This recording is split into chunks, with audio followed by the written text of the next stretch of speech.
नमस्कार, आप सबका इन समाचार में स्वागत है। आज हमारे बीच उपस्थित हैं श्री प्रसन्नम पिल्लई जी, जो कि दिल्ली बीजेपी के कमेटी मेंबर, पॉलिटिशियन और एक सामाजिक कार्यकर्ता हैं।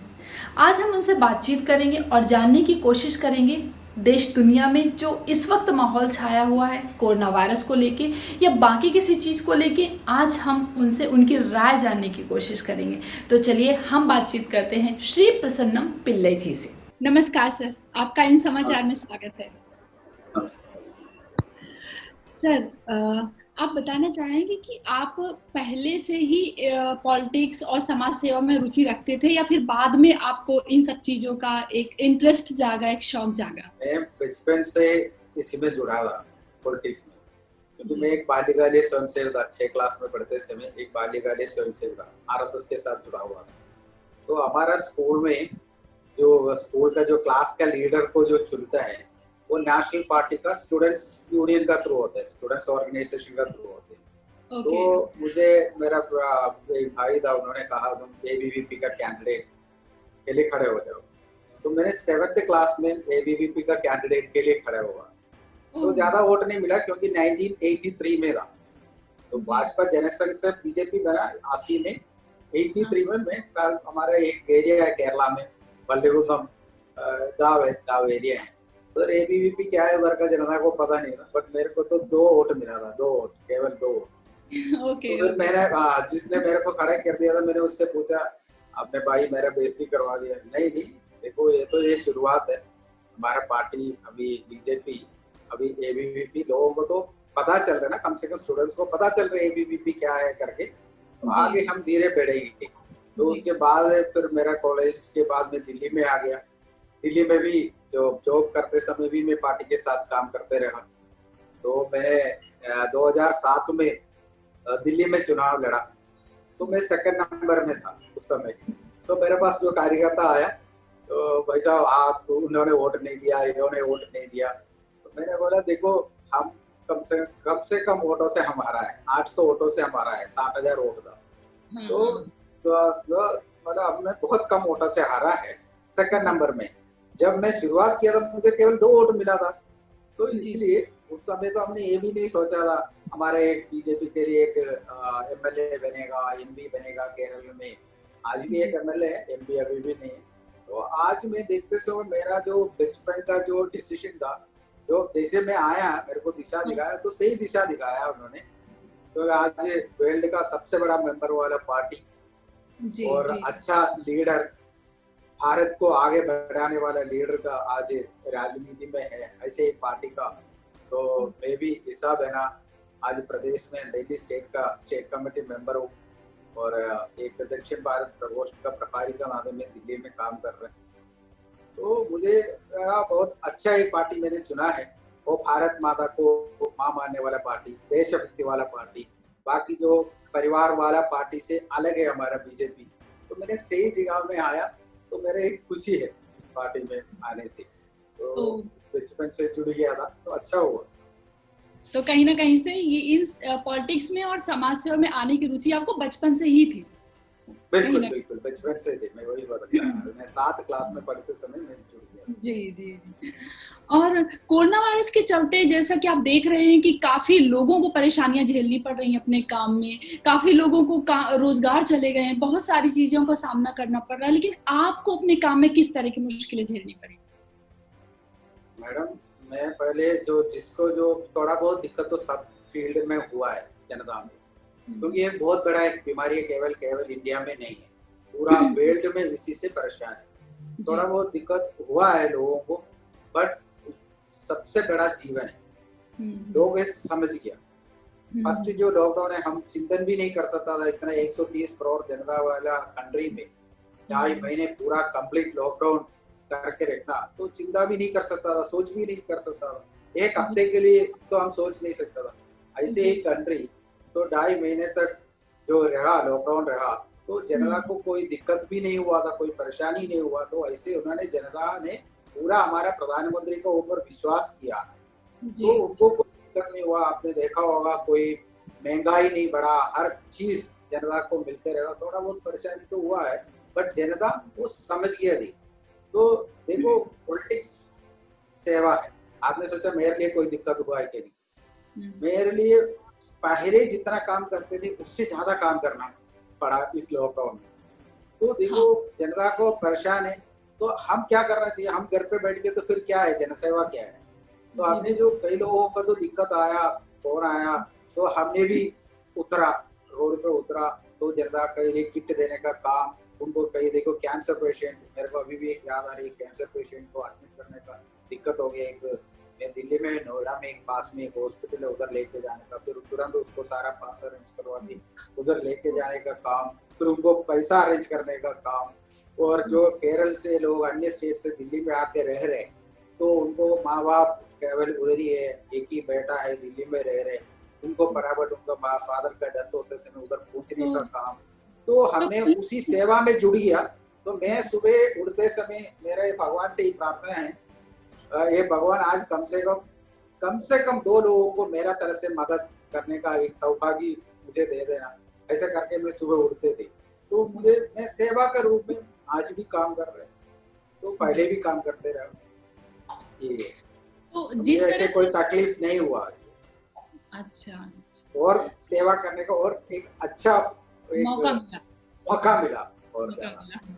सर जिस तरह से हम कोरोना वायरस तेजी से फैल रहा है अपने देश में, और तो आपको क्या लगता है कि अपना देश फिर से संपूर्ण लॉकडाउन की तरफ बढ़ रहा है?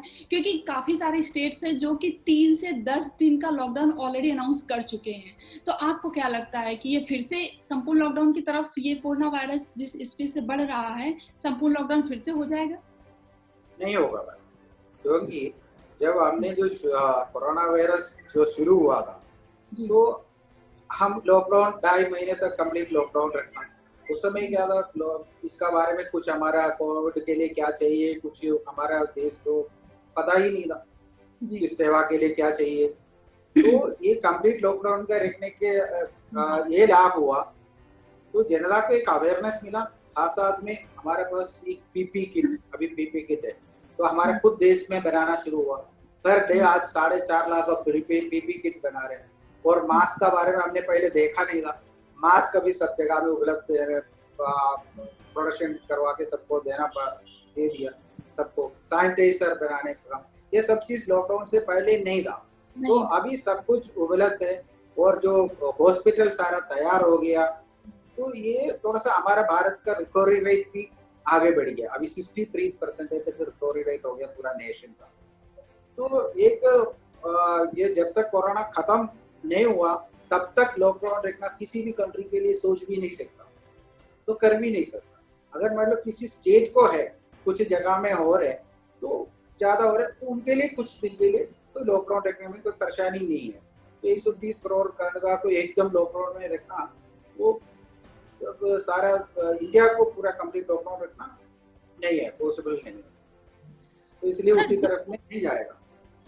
जी सर जिस तरह से आप देख रहे हैं कि दिल्ली में कोरोना वायरस बहुत तेजी से बढ़ रहा है, तो आपको क्या लगता है कि दिल्ली सरकार इस कोरोना वायरस को लेकर ज्यादा ध्यान नहीं दे रही है या संभाल नहीं पा रही इस सिचुएशन को? आपकी क्या राय है इसमें?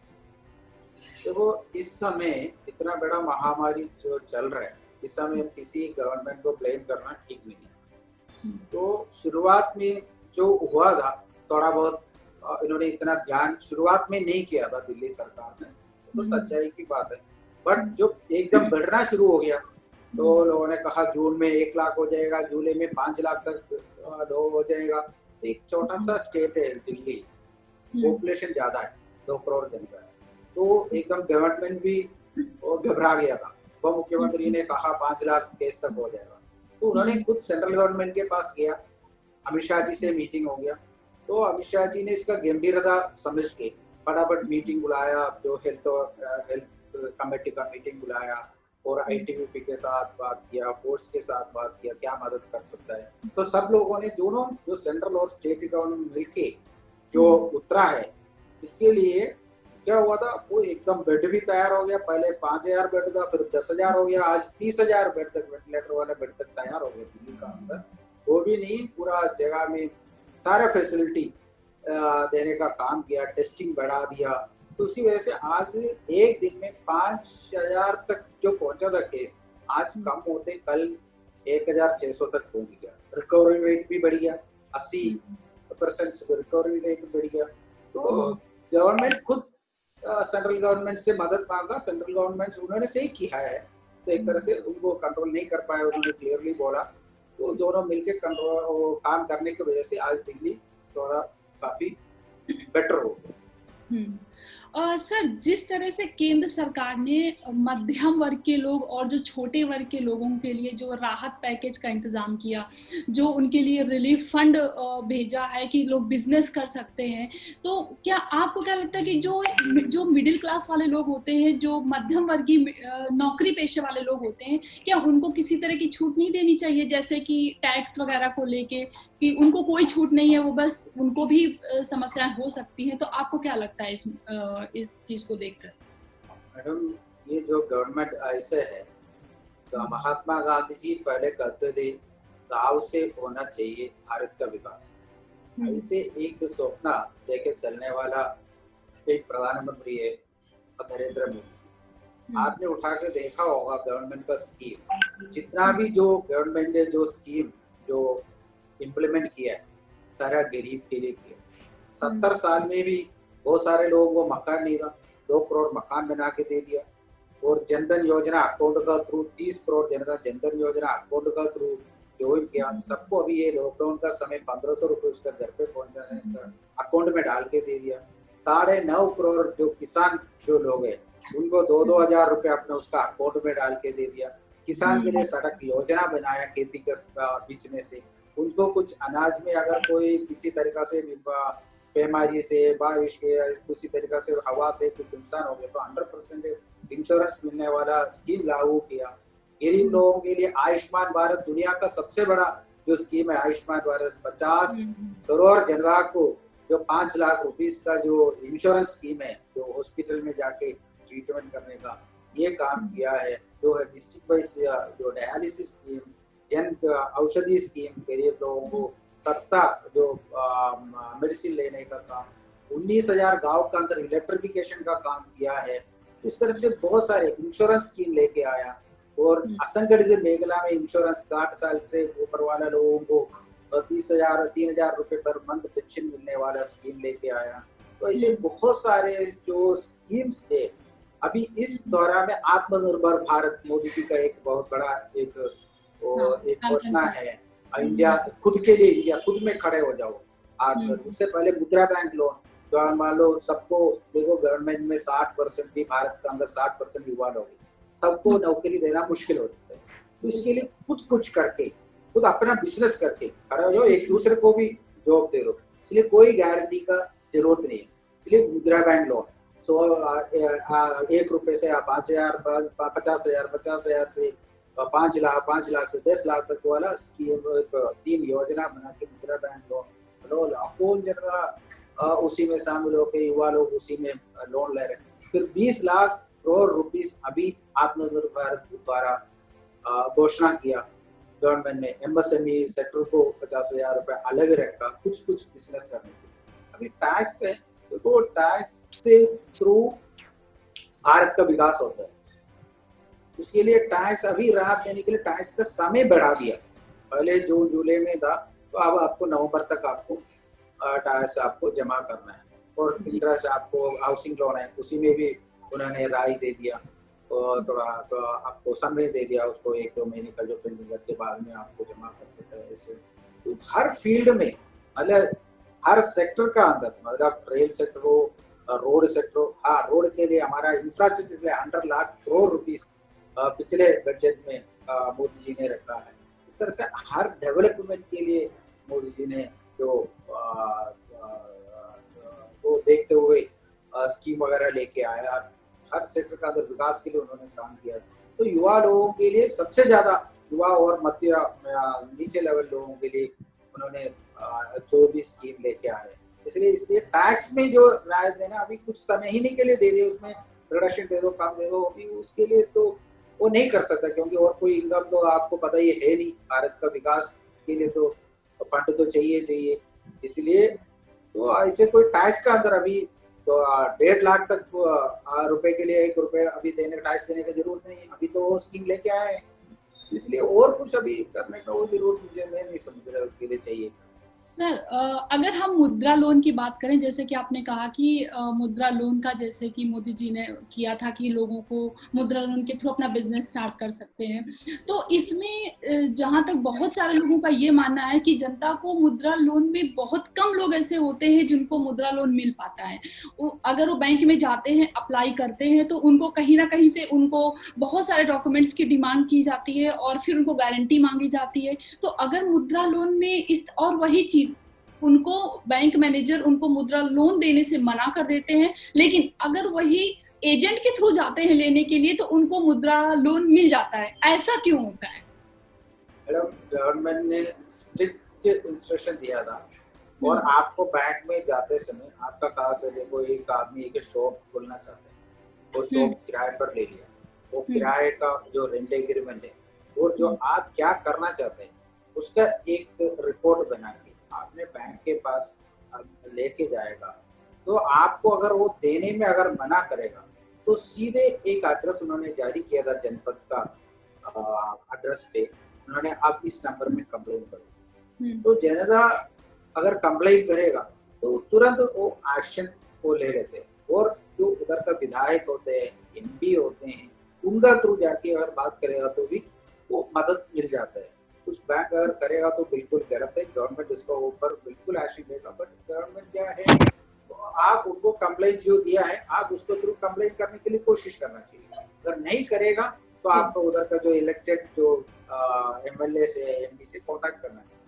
मेरे ख्याल से अभी सारा स्टेट में भी किसी स्टेट में 25,000 करोड़ रुपीस ले लिया, किसी स्टेट में 50,000 करोड़ ले लिया, 35,000 करोड़ ले लिया, ये सब जनता को तो जो मुद्रा बैंक लोन जो अप्लाई किया लोगों को तो मिला है। आप स्टेट वाइज उड़ा के देखो कितना हजार करोड़ रुपीस हर स्टेट ने ले रखा हुआ है, जनता को दिया हुआ है, तो आपके पास आंकड़ा है, देखेगा तो पता चल जाता है। सर एक आध केस तो हो जाता है।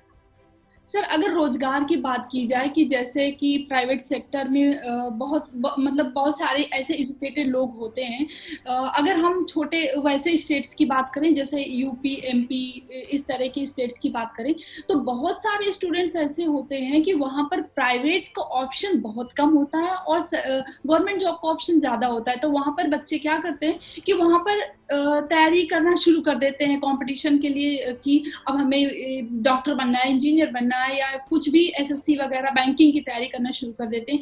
होता यह है उनके साथ कि वहां पर एग्जाम अगर बच्चा तैयारी कर रहा है, कभी कभी क्या होता है कि उनका पूरा साल वेस्ट हो जाता है बिकॉज ऑफ कभी एग्जाम कैंसिल हो जाता है, कभी एडमिट कार्ड नहीं आता है और कभी उनका रिजल्ट कैंसिल हो जाता है, जिससे कि इतने सारे बच्चों का वहां पे मतलब इतनी ज्यादा बेरोजगारी है। तो आपको क्या लगता है कि वहां पर ऐसा कोई प्राइवेट का ऑप्शन नहीं रखना चाहिए? क्योंकि हर किसी को गवर्नमेंट जॉब नहीं मिलती है, तो कहीं ना कहीं से प्राइवेट का भी तो एक ऑप्शन होना चाहिए कि उतनी वहां पर है तो एटलीस्ट कितनी भी पढ़ाई करें लेकिन बेरोजगारी नहीं रहनी चाहिए, कम से कम कुछ ना कुछ अर्निंग उनकी होती रहे। इस चीज को लेके आप क्या कहना चाहेंगे? यही अभी मोदी जी ने कहा है स्टेट वाइज डेवलपमेंट करने का।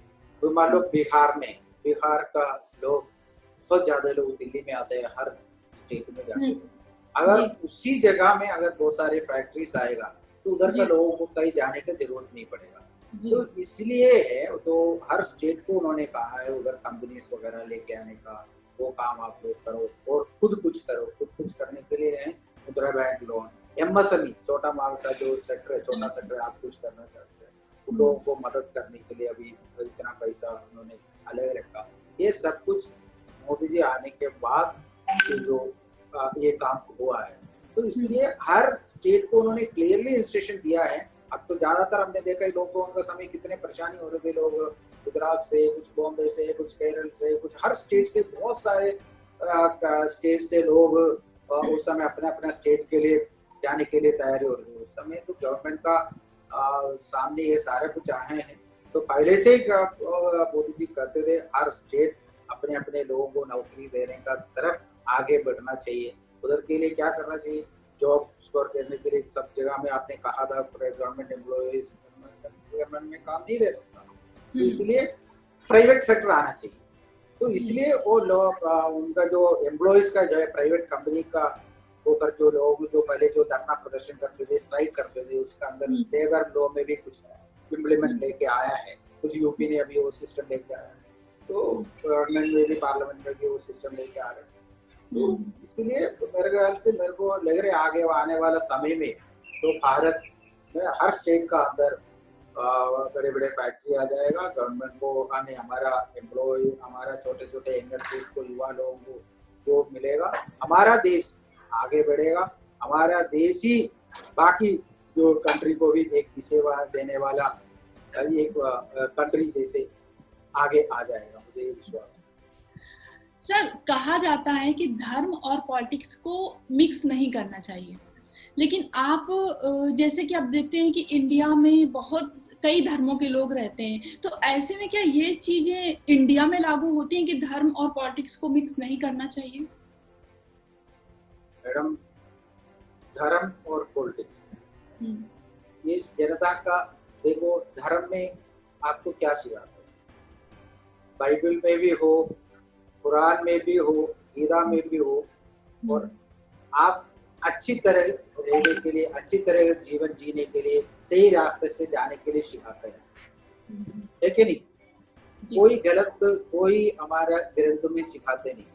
तो मेरे ख्याल से एक अच्छा एक विश्वासी एक अच्छा एक लीडर बन सकता है, क्योंकि राजनीति भी ऐसे है, एक तरह से जनता को सेवा करने का है, विकास के लिए फंड आ जाएगा, जनता को ऊपर आप मार पिटाई करो और फिर चोरी चक्का करो, ये कुछ नहीं। तो तुम्हें सही रास्ते से जाना है, राजनीति भी है, जनता का सेवा करना है, जनता को अच्छा सेवा करने के लिए अच्छा ही भक्त भी होना चाहिए, एक दिशा। और दो दिशा, दूसरे बारे में अगर बोलेगा, एक पॉलिटिक्स अगर मान लो मैं चुनाव के लिए जा रहा हूँ और मैं, मेरा कास्ट में मुसलमान हूँ, मुस्लिम सारा मुझे वोट दे रहे, वो कह रहे, क्योंकि हमारा हम सबके साथ सबका विश्वास, तो वो नारा लेके चलने वाले लोग उधर पॉलिटिक्स लेके आना, आपके लिए आप इलेक्शन में खड़े हो जाएगा, आप जीतने के बाद आपका सबका सेवा है, सेवा करने का है, सेवक है आप सबका, जो आपको वोट नहीं दिया उनको भी आप सेवा करना है, तो उधर आप इलेक्शन में पॉलिटिक्स लेके आना नहीं चाहिए। और दूसरा जो कैंडिडेट अगर एमएलए बन गया, वो भी जाति का तरफ देखना नहीं चाहिए, वो सारा लोगों को एक तरफ देख के सबके साथ सबका विकास का रूप में वो काम करना चाहिए। तो रिलीजन और पॉलिटिक्स एक जगह में अच्छा विश्वासी एक अच्छा लीडर बन सकता है, और दूसरा एक हिस्सा में जो पॉलिटिक्स में और जो इलेक्शन का समय ऐसे हो करते हो, उस समय एक रिलीजन उसमें लेके आना जी। दोनों। जैसे कि कोरोना वायरस की वजह से पूरे विश्व में बिल्कुल हाहाकार मचा हुआ है, हर कोई परेशान है, तो इस कोरोना वायरस को देखते हुए जैसे कि भारत में या सब जगह की आर्थिक स्थिति बहुत खराब हुई है, तो इससे भारत में क्या इतनी जल्दी निजात पाई जा सकती है, या जो आर्थिक स्थिति खराब हुई है क्या वो इतनी जल्दी कवर हो सकती है? आप क्या कहना चाहेंगे? तो मैं ये कहना चाहता हूँ, केवल भारत में नहीं आर्थिक व्यवस्था, पूरा कंट्री में आर्थिक व्यवस्था इस महामारी की वजह से हो जाएगा।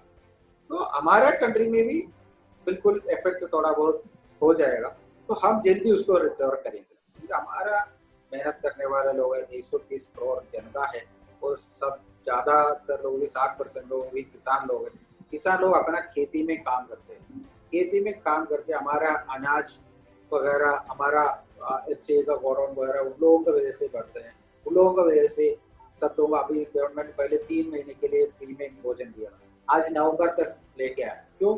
उन लोगों का मेहनत की वजह से सरकार उनको फ्री में बाकी लोगों को भी देने का काम कर पा रहे हैं। इसलिए हमारा लोग मेहनती लोग हैं, 100% मुझे विश्वास है ये जल्दी की जल्दी हम वापस आ जाएगा। इसलिए गवर्नमेंट ने अभी इस लोगों का नाम है आत्मनिर्भर भारत का घोषणा करते हुए 20 लाख करोड़ रुपीस जनता का बीच में लेके आए हैं, वो जल्दी हम वापस आने का वो रिकवरी करने के लिए है, ये फंड सब जगह में पहुंच जाएगा, तुरंत वो रिसाइकल के दोबारा हम आगे बढ़ जाएंगे, मुझे पूरा विश्वास है। हम इस कोविड के बाद वर्ल्ड का सबसे बड़ा कंट्री का नाते हम आ जाएंगे, इसमें पूरा विश्वास है। चलिए सर, आपसे बात करके बहुत अच्छा लगा। अब आप हमारे जो इन समाचार चैनल में आप आए हैं, तो उसके बारे में आपकी क्या राय है? हमारे चैनल के बारे में आप कुछ कहना चाहेंगे? मैंने सुना है बहुत अच्छा है, आपने 7 भाषा में आप लोगों ने ये चैनल लगाए हैं, तो कुछ समय में आप इतने अच्छा फेमस हुआ है, जनता का बीच में आप पहुंच गया है, तो मुझे आपका शुभकामना देना चाहता हूँ। आगे आपका चैनल और आगे बढ़े, युवा लोगों का एक अच्छा माध्यम आप बन जाए, सच्चाई को आगे लेके आने के लिए आप पूरा प्रयत्न करें, इतना मुझे कहना है। आपका बहुत बहुत धन्यवाद सर, इन समाचार में आने के लिए। आपसे बातचीत करके काफी अच्छा लगा। तो चलिए, धन्यवाद आपका। बहुत धन्यवाद, आपको भी बहुत बहुत धन्यवाद। तो आप लोगों को ये वीडियो कैसा लगा? लाइक, शेयर और सब्सक्राइब करना बिल्कुल मत भूलें। अधिक जानकारी के लिए, देश दुनिया की खबरें जानने के लिए insamaachar.com पर जाइए। हम आपको फिर से मिलते हैं। जय हिंद।